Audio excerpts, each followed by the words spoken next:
嗨 ，baby 们，我是你们的蛙妹小甜。今天我要安利的是《恨君不似江楼月》，这部是芒果最近播出的双男主剧，是原创的单改剧本。可是它默默的播出，火到什么程度呢？这部剧做解说和产出的实在是太少了，哇，这也太火了吧！让我第一次感受到2021单改的内卷。其实这部剧还挺好磕的，讲的是民国时期嫉恶如仇的警察江月楼与善良的医生陈瑜之，两人在乱世中彼此救赎，相互扶持成长的故事。这两人的初见很有意思，医生在雨天避雨的时候很倒霉的遇到了两帮团伙打了起来。医生虽然内心害怕，但是看到有人受伤了，依旧选择救人。即便眼前的这个人不是一个好人，但不巧的是，正在救人的他遇上了从天而降的江科长。江科长看到医生大大咧咧的给坏人治病，还以为他是这帮人的老大，就把他抓了起来。虐点就是江科长对陈医生一见钟情，但是医生前面对江科长并没有什么好感，因为江科长抓了陈医生的那段时间，刚好医生的妹妹被拐卖了。如果医生没有被误抓，妹妹就不会被拐卖，所以医生对江科长有怨，好虐。得知真相之后的科长很愧疚，开始了追妻火葬场。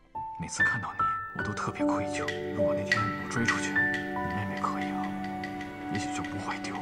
所以他医生一起找妹妹，好不容易托人找到小姨子的时候，结果科长的仇家太多，在路上发生意外，妹妹当着两位男主的面葬身火海，好狗血，好虐！10个民国9个虐，剩下一个特别虐，双向救赎就是他们的磕点。嫉恶如仇的警察和温柔腹黑的医生实在是太好磕了。一个是对烟土生物痛绝，立志要保护城市的好警察，他有反差萌，受伤之后耍帅装美式，潇洒走人。再见。结果没走几步就倒啦，时刻的双标。面对不是老婆的人，他十分高冷，恪守难得。有个妹子想追他，假装车坏了，在路边守株待兔，他看了一眼，但还是让妹子坐上了他的车，他去骑马。面对追求者送的礼物，他转手送给了老婆。虽然平时高冷，但是心地善良。他找到医生妹妹的时候，看到被拐卖、被虐待之后疯疯癫癫的妹妹，他眼里是愧疚和疼惜，一反平时的冷漠，温柔的和小朋友说话，还有隐藏的疯批属性，经常就是他控制不住自己那个暴躁的小脾气，对老婆发完火之后又有懊恼的表情。科长平时理智讲究证据，但是医生一被抓他就发疯了，为了医生直接劫狱，管他什么规则，管他什么大好前程，就算是天塌下来了，我也要救人出狱。为了救他，愿意被讨厌的人羞辱；为了救他，面不改色，直接给自己胳膊来了一枪。这不就是武力值超高的疯批哨兵警察和温柔但内心坚韧的向导医生吗？磕死我了！一个是拒绝以暴制暴、悬壶济世的医生，无论善恶好坏，他都一视同仁，尊重生命的价值，有时候又有点小腹黑。我好像没有带麻醉剂。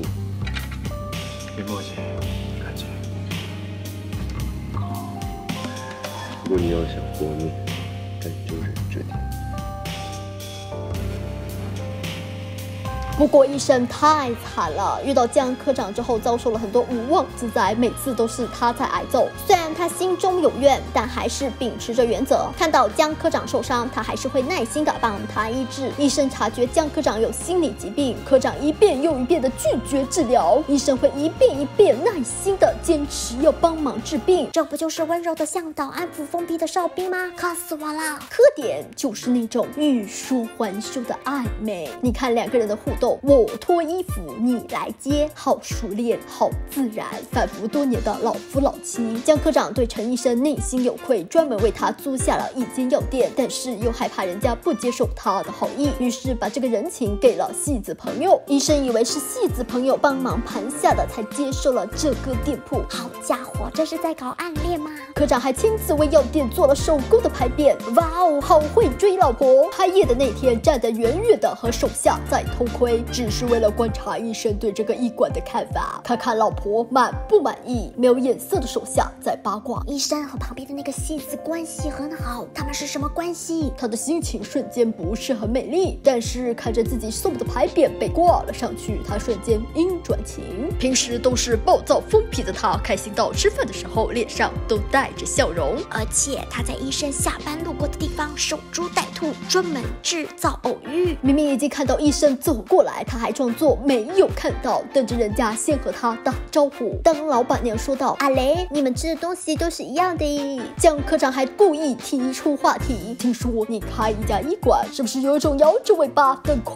奖的感觉？”两人闹别扭的时候，他又偶遇到了医生，冲出去打招呼。第一次叫名字，医生没有理他；第二次叫的时候很凶，但是医生回头，他又立刻迷之害羞。医生一脸冷漠的离开，他满心欢喜讨了个美趣。这是最近比较流行的男人看朋友知己的眼神，表面上是看病，实际上是看他啊，他好爱他。两人重逢，一个欣喜若狂，一个看他不安分的大手啊，他真的好爱他。是我的职责，而你没有义务去冒险。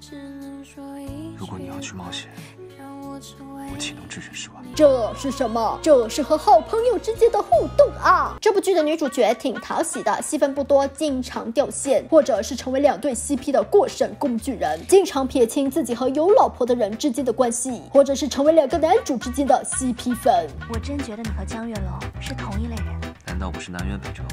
是殊途同归。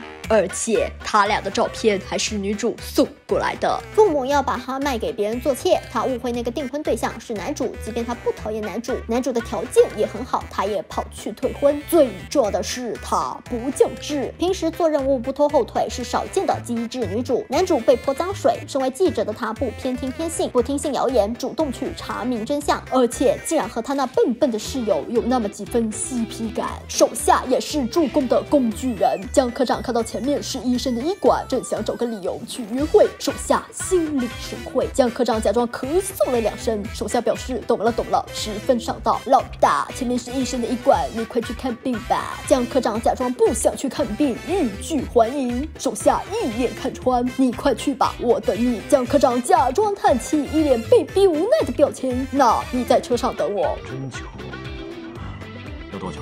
半个时辰吗？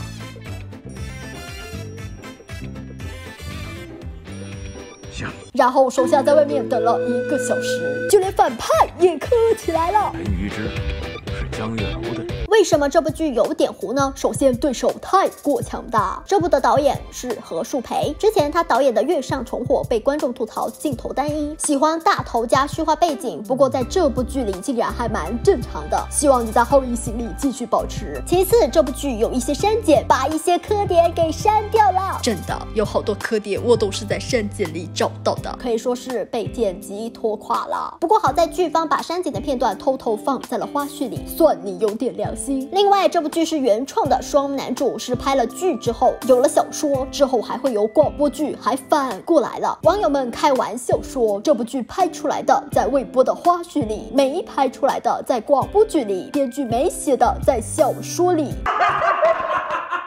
主演毛子俊和易博成2位竟然相差整整10岁，一个86，一个96，现在看年上年下都可以。唉，看到帅哥不火真的很让人心痛，真的是太浪费啦。总之这部剧真的是太糊了，不过 CP 还是好磕的。好了，今天蛙妹就讲到这里，你对恨君不似江楼月有什么看法呢？欢迎在评论区留言，关注蛙妹，蛙妹在这里等你哦。